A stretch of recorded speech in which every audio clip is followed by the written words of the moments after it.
Alrighty, make sure I'm in focus. Boom, we're in focus. I think we're in focus. I'm on the GH5, so I don't really know if I'm in focus or not. That's why I got this Sony A6400. Today we're gonna talk about Sony. Sony freaking Sony. They just dropped two new cameras, the A6100 and the A6600. And why I'm kind of mad, but I'm not really mad. Stay tuned, we're gonna talk about it. Let's dive in.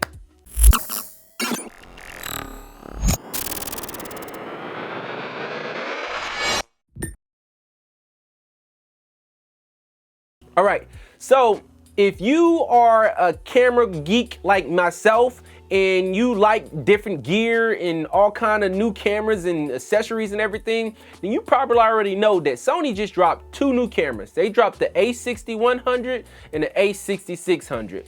And why I'm kind of pissed off, but I'm not really pissed off, is because I like last week, no, not last week, probably like 2 to 3 weeks ago, bought the Sony A6400. And when I saw that they came out with the A6600, I was just like, yo, these mofos done dropped a brand new camera that has one of the features that I freaking really wanted in the camera, and they just dropped it like, yo, boom, here it is, like a few weeks after I bought my camera. But I'm not mad. I'm not mad at Sony. Yeah, I wish that they could have told me a little bit sooner, but I'm not mad at you, Sony. Sony's doing their thing. So, there's 3 new features in the A6600 that sets it apart from the A6400. And that's in-body stabilization, the new eye autofocus in video mode, and the new battery. They have a new battery which makes the camera a little bit beefier and it extends the battery life.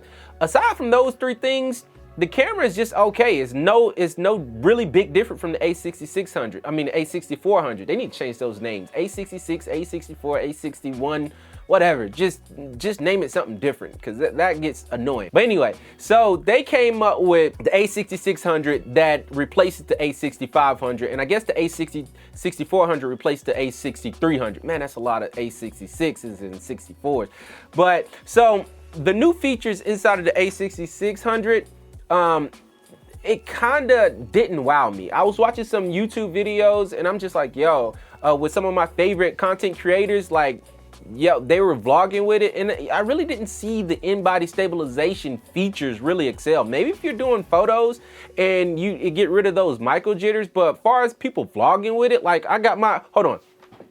All right, so I got my setup right here. This is my vlogging, everyday, daily vlog setup with the A6600. I got the Joby Gorilla Pod and the Rode Micro in a U-rig cage on it, and I vlog like this. I don't know if you can see that. I vlog like this most of the time. So, and I'm not moving around that much, and I don't really see that many micro jitters when I'm vlogging on it or when I'm doing videos and everything. I just toss my camera.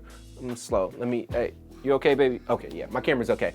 But anyway, and I don't really see, let me make sure I'm back in focus. Looking at those videos, I didn't really see a big difference of, I guess, the quality of the in-body image stabilization, but Sony hasn't been known for their in-body image stabilization anyway. So that's one of the reasons why I was mad, but I wasn't really mad because I really wanted a camera with in-body image stabilization. But like the price point that you're paying from the A6400 to the A6600, I don't think it's really worth it. And the autofocus for the eye features in video mode, yeah, that's dope and all, but the Sony A6400, the face detection autofocus is super responsive and super duper dope. Like, I don't even know if I'm in focus right now because I'm using the GH5, and I wouldn't even have to worry about that if I was using the A6400. So I don't even know why it's an upgrade, it's a better feature, and it's probably a little bit more accurate. But the A6400, yo, it kills it in autofocus. The autofocus is amazing in that camera. And so that's why I love it. But the battery life on it, I don't really mind carrying around these little itty bitty batteries right here. Hold on. I don't really mind carrying around these little itty bitty batteries right here. Make sure I'm in focus.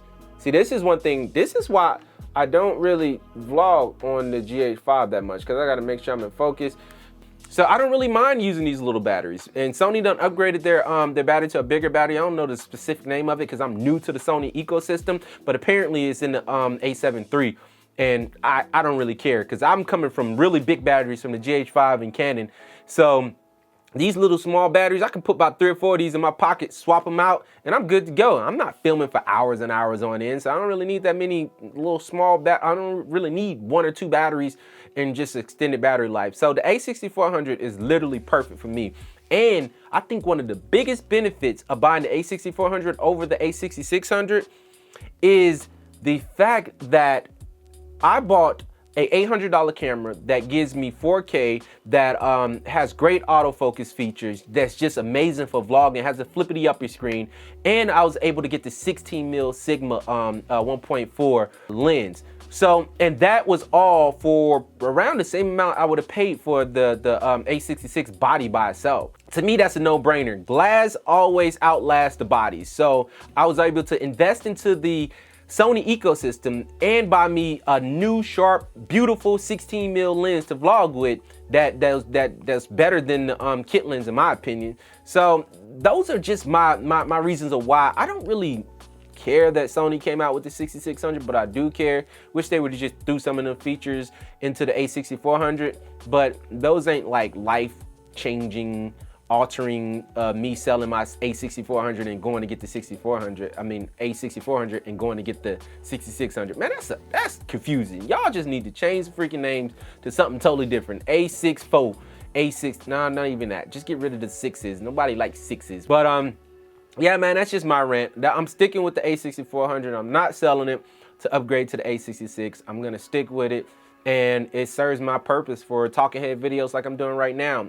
I don't really go out and vlog that much, but I do want to get into vlogging outside of the studio and just, I don't know, just get out and see more scenery. So, but hey, that's it. So if you guys like this video, make sure you hit that like and that subscribe, and tell me your thoughts and your comments on the A6100 and the A6400, I mean 6600. See, I can't even get it freaking right. The A6600 and the A6100. I ain't really talk about the A6100 because I don't really care for that camera. It doesn't really pique my interest, and it wasn't even in my list of buying decisions. I automatically knew I was going to either get the A6400 or the A6500. And when they came out the A6600, it did have me stop and say, hey, I should look at this camera. But for the price, I think it's like $1,500 or $1,400. No, they can keep that camera. I don't even know I don't know the price. I just know that my camera's dope, and I like the A6400, so I'm rolling with that. We're gonna see. I'm gonna ride until the wheels fall off, until they come up, until the GH6 come out. When the GH6 come out, I'm gonna sell every camera I got to get it if they improve on the autofocus features, and if they improve on, that's it. Like, it'll be the best camera in the world if they just improve on the autofocus features. That's pretty much it. Panasonic is dope. I love Panasonic. But anyway, man, if you like this video, again, hit that like, hit that subscribe, hit that notification button. If you want to see more from me or hear more from me or hear my thoughts or whatever, I'm not really making a big rant, but I am doing daily videos now to get used to the YouTube thing. So, man, until next time, you guys be awesome, be creative, and don't let anybody stop you from doing what it is that you want to do in life. Deuces!